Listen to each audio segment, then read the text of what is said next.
డెఫినెట్గా నిజాం బాటలోనే నడుస్తాం.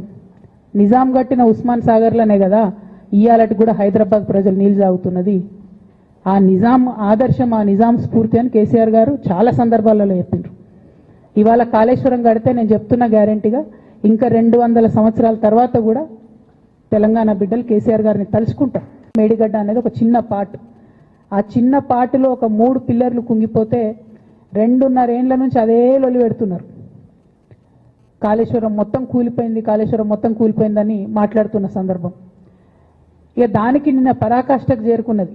అసెంబ్లీ వేదికగా అనేక మాటలు కేసీఆర్ గారిని అనడం. నేను కేసీఆర్ గారి కూతురుగా, కేసీఆర్ గారి మేడిగడ్డ అనేది ఒక చిన్న పార్ట్. ఆ చిన్న పార్టులో ఒక 3 పిల్లర్లు కుంగిపోతే 2.5 ఏండ్ల నుంచి అదే లొల్లి పెడుతున్నారు. కాళేశ్వరం మొత్తం కూలిపోయింది, కాళేశ్వరం మొత్తం కూలిపోయిందని మాట్లాడుతున్న సందర్భం. ఇక దానికి నిన్న పరాకాష్ఠకు చేరుకున్నది. అసెంబ్లీ వేదికగా అనేక మాటలు కేసీఆర్ గారిని అనడం.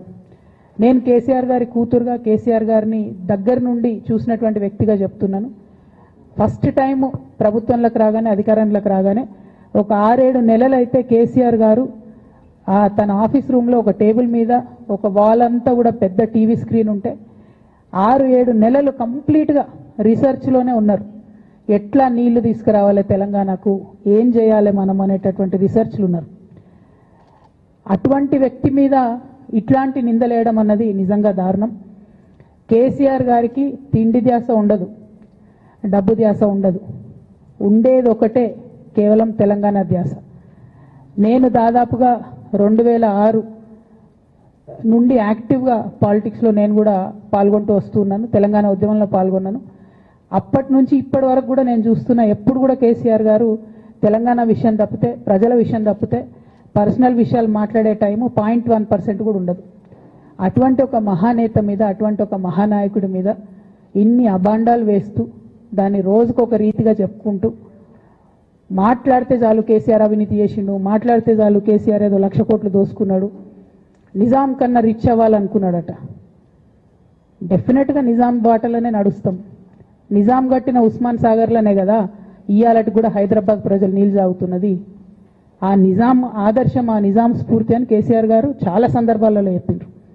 ఇవాళ కాళేశ్వరం కడితే నేను చెప్తున్నా గ్యారెంటీగా ఇంకా 200 సంవత్సరాల తర్వాత కూడా తెలంగాణ బిడ్డలు కేసీఆర్ గారిని తలుచుకుంటాం.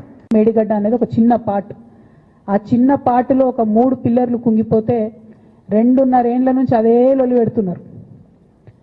కాళేశ్వరం మొత్తం కూలిపోయింది, కాళేశ్వరం మొత్తం కూలిపోయిందని మాట్లాడుతున్న సందర్భం. ఇక దానికి నిన్న పరాకాష్ఠకు చేరుకున్నది. అసెంబ్లీ వేదికగా అనేక మాటలు కేసీఆర్ గారిని అనడం. నేను కేసీఆర్ గారి కూతురుగా, కేసీఆర్ గారిని దగ్గర నుండి చూసినటువంటి వ్యక్తిగా చెప్తున్నాను. ఫస్ట్ టైం ప్రభుత్వంలోకి రాగానే, అధికారంలోకి రాగానే ఒక 6-7 నెలలు అయితే కేసీఆర్ గారు తన ఆఫీస్ రూమ్లో ఒక టేబుల్ మీద ఒక వాల్ అంతా కూడా పెద్ద టీవీ స్క్రీన్ ఉంటే 6-7 నెలలు కంప్లీట్గా రీసెర్చ్లోనే ఉన్నారు. ఎట్లా నీళ్లు తీసుకురావాలి తెలంగాణకు, ఏం చేయాలి మనం అనేటటువంటి రీసెర్చ్లు ఉన్నారు. అటువంటి వ్యక్తి మీద ఇట్లాంటి నిందలేయడం అన్నది నిజంగా దారుణం. కేసీఆర్ గారికి తిండి ధ్యాస ఉండదు, డబ్బు ధ్యాస ఉండదు. ఉండేది ఒకటే, కేవలం తెలంగాణ ధ్యాస. నేను దాదాపుగా 2006 నుండి యాక్టివ్గా పాలిటిక్స్లో నేను కూడా పాల్గొంటూ వస్తున్నాను. తెలంగాణ ఉద్యమంలో పాల్గొన్నాను. అప్పటి నుంచి ఇప్పటి వరకు కూడా నేను చూస్తున్నా, ఎప్పుడు కూడా కేసీఆర్ గారు తెలంగాణ విషయం తప్పితే, ప్రజల విషయం తప్పితే పర్సనల్ విషయాలు మాట్లాడే టైము 0.1% కూడా ఉండదు.